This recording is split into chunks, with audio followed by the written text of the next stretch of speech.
आंध्र प्रदेश हुकूमत ने विजयवाड़ा और विशाखापट्टनम में मेट्रो रेल प्रोजेक्ट शुरू करने 2024 की कीमतों के मुताबिक 42,362 करोड़ रुपए फराहम करने की मरकज को तजवीज़ पेश की है। एक अंदाजे के मुताबिक विजयवाड़ा में 2 मरहलों में 3 राहदारियों के काम के लिए 25,130 करोड़ रुपए और विशाखापट्टनम में 2 मरहलों में 4 राहदारियों के काम के लिए 17,232 करोड़ रुपए दरकार होंगे। आंध्र प्रदेश तंजीम-ए-नौ एक्ट 2014 के मुताबिक मरकज को मेट्रो रेल प्रोजेक्ट की तामीर के लिए फंड देना होगा। दोनों शहरों को मिलाकर 258 एकड़ अराजी हासिल करने के लिए 2,799 करोड़ रुपए रियासती हुकूमत बर्दाश्त करेगी।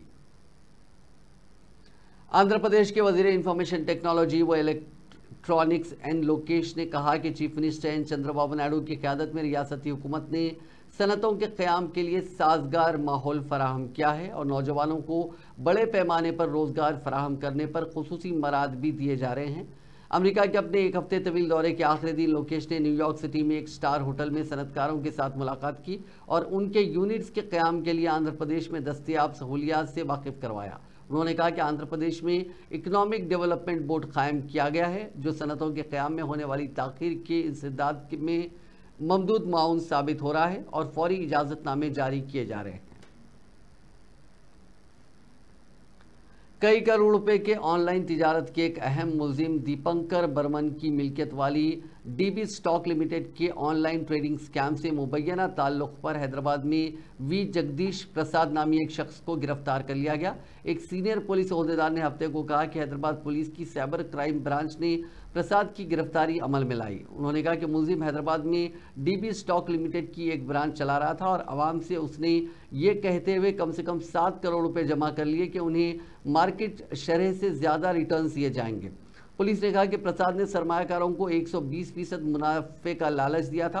पुलिस ओहदेदारों ने बताया कि माह जुलाई में उसने हैदराबाद में डीबी स्टॉक लिमिटेड का दफ्तर बंद कर दिया और उसने सरमायाकारों की रकूमात वापस नहीं की। एक सरमायाकार की शिकायत की बुनियाद पर केस दर्ज किया गया था जिसके बाद जगदीश प्रसाद को हैदराबाद में हिरासत में ले लिया गया। कतर में 10 माह से कोमा में रहने वाले तेलंगाना के ज़िले निज़ामाबाद के शख्स को हैदराबाद वापस लाया गया जहां एक प्राइवेट अस्पताल में वो ज़ेर इलाज हैं। उनके अरकान ख़ानदान ने वज़ीर आला रेवंत रेड्डी से ख्वाहिश की कि उनके इलाज के अखराजात हुकूमत बर्दाश्त करे क्योंकि उनका ख़ानदान प्राइवेट हॉस्पिटल में होने वाले इलाज के अखराजात का मुतहम्मिल नहीं है। उस शख्स की शिनाख्त ज़िले के नागमपेट के रहने वाले सायन्ना के तौर पर की गई जो 10 माह से ज़्यादा अरसे से कतर के एक अस्पताल में कोमा में था। उसको कंपनी इंतज़ामिया ने जुमे को हैदराबाद के प्राइवेट हॉस्पिटल मुंतकिल किया। उसकी बीवी प्रमीला, बेटा विकास ने वज़ीर आला रेवंत रेड्डी और बालकुंडा के कांग्रेस इंचार्ज सुनील रेड्डी से ख्वाहिश की है कि सायना को निम्स मुंतकिल किया जाए जहां उन्हें इलाज की मुफ्त सहूलत फराहम की जाए। मरीज के खून का नमूना लिए बगैर मरीज के रिश्तेदारों को ब्लड टेस्ट की रिपोर्ट थमा दी गई। ये वाक़या तेलंगाना के कामारेड्डी ज़िले में पेश आया। तफसीलात के मुताबिक रामू नामी मरीज को क़ै और इसहाल पर बांसवाड़ा के एरिया अस्पताल में दाखिल करवाया गया था। मरीज़ और उसके रिश्तेदार उस वक्त हैरान रह गए जब मरीज़ के खून का नमूना लिए बगैर खून की रिपोर्ट हवाले कर दी गई। मरीज़ के रिश्तेदारों ने इस पर फिक्रमंदी का इजहार किया। अस्पताल सुपरिटेंडेंट ने इस वाक़े की शिकायत करते हुए उनसे इंसाफ की ख्वाहिश की गई है।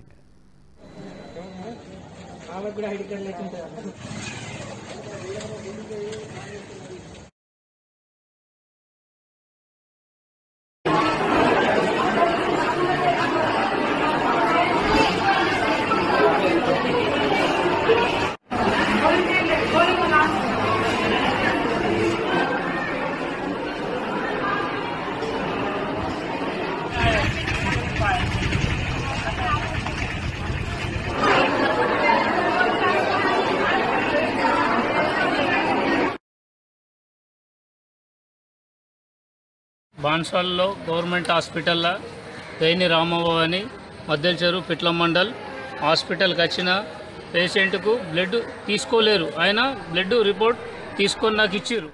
तेलंगाना के ज़िले सूर्यापेट में पेश आए सड़क हादसे में 30 अफराद जख्मी हो गए। यासा ज़िले के कोडा टाउन के कटकम्मा गुड़म इलाके में उस वक्त पेश आया जब कौमी शाहराह पर 2 बसों का तसादुम हो गया। ज़राए के मुताबिक हैदराबाद से विजयवाड़ा जाने वाली TSRTC बस के आज सुबह सड़क के किनारे ठहरी एक प्राइवेट ट्रैवल बस की पीछे से टकरा जाने से 30 अफराद जख्मी हो गए।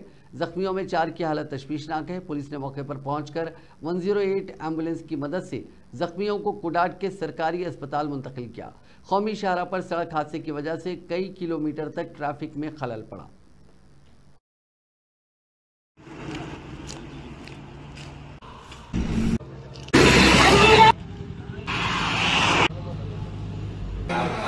మంచి నిద్రలో ఉన్నాను బాబు. ఏమా నాకు ఎలా మెలకు వచ్చిందంటే ఇలా పైకి అలా పడిపోయింది. కొంచెం ఇంత ఎత్తులైతే అలా బొమ్మకి తగ్గి ట్రావెల్స్లో ఎక్కాను.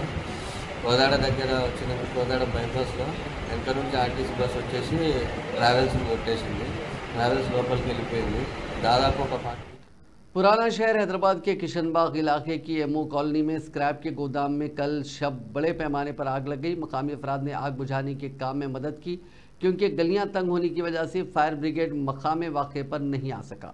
बाद अज़ां फायर ब्रिगेड की छोटी गाड़ी को तलब करते हुए आग पर काबू पाया गया। आग के साथ कसीफ धुआं भी निकल रहा था। इस वाक़े में किसी के झुलसने या फिर किसी की मौत की कोई इतला नहीं मिली। कचरे को लाकर उस मकाम पर जमा किया गया था, जिसमें अचानक आग लग गई।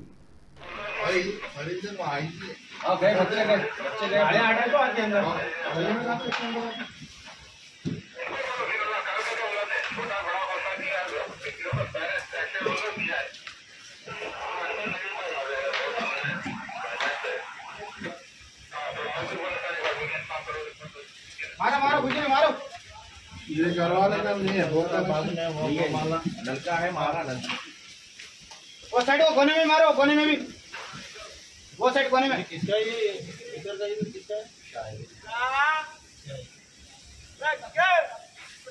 देखो वहां पानी आ रहा है देनो पे नहीं मारो बेटा डाटा नहीं रहे तो थोड़ा सा नहीं दिखता हमको नहीं फ्रीजों का उसका आओ हेलो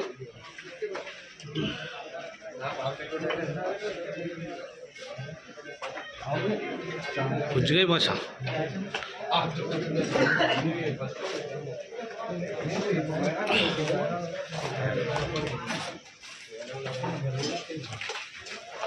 मैडम बातों थोड़ा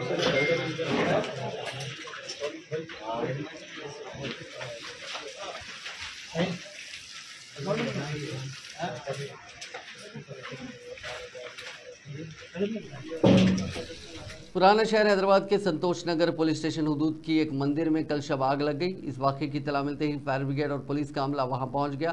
फायर ब्रिगेड ने आग पर काफ़ी जद्दोजहद के बाद काबू पाया। बताया जाता है कि मंदिर के दिए से ये आग लगी। इस वाक़े की वीडियो सोशल मीडिया पर वायरल हो गई। आग के साथ कसीफ धुआं भी था। मकामी अफराद ने भी आग बुझाने के काम में ताउन किया। इस वाक़े में किसी जानी नुकसान या फिर किसी के झुलसने की कोई इत्तला नहीं मिली।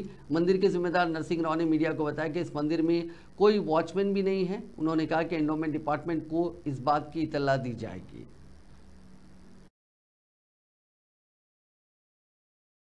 మొత్తం జమైతుంది మరి సామాన్యులు దుద్దేశారా పోయి వేరే కూడా లేదంటున్నాడు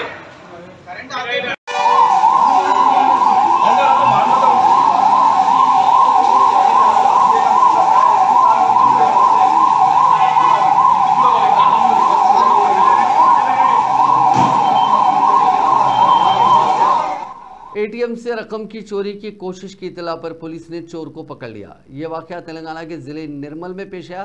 तफसीलात के मुताबिक ज़िले के निर्मल टाउन में किनारा बैंक के मैनेजर ने डायल 100 पर फ़ोन करते हुए इतला दी कि नामालूम शख्स एटीएम से रकम की चोरी की कोशिश कर रहा है। इसी इतला के साथ ही पुलिस जो पेट्रोलिंग पर थी फौरी एटीएम सेंटर पहुंचकर फौरी तौर पर सीसीटीवी फुटेज का मुआयना करने के बाद करीबी इलाके से एक शख्स को गिरफ्तार कर लिया, जिसकी शिनाख्त गंगाधर के तौर पर की गई। केरल, उत्तर प्रदेश और हिमाचल प्रदेश में ट्रेन हादसात के दौरान मजमूई तौर पर 7 अफराद की हलाकत से मुताल्लिक़ खबरें सामने आ रही हैं। केरल के पलकड़ी में जहां 4 सफाई एहलकार ट्रेन की जद में आने से हलाक हो गए, वहीं उत्तर प्रदेश के मिर्ज़ापुर में वाक़े नारायण बाज़ार रेलवे स्टेशन के करीब 2 बच्चे ट्रेन की जद में आकर फौत हो गए। इसी तरह हिमाचल प्रदेश के अवना में एक शख्स तेज़ रफ्तार ट्रेन की जद में आने से हलाक हो गया।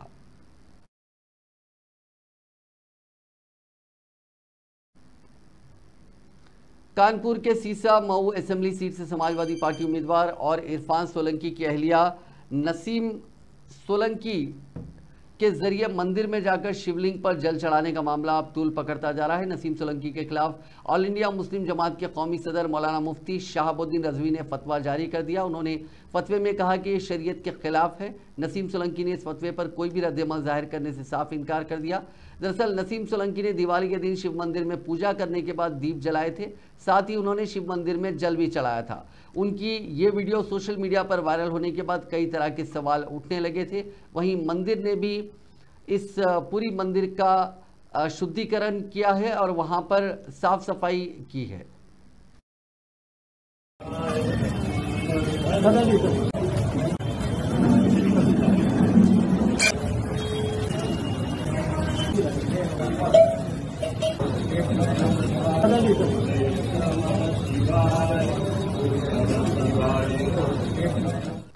नाजरीन, इस न्यूज़ बुलेटिन में बस इतना ही। आप देखते रहिए INN चैनल।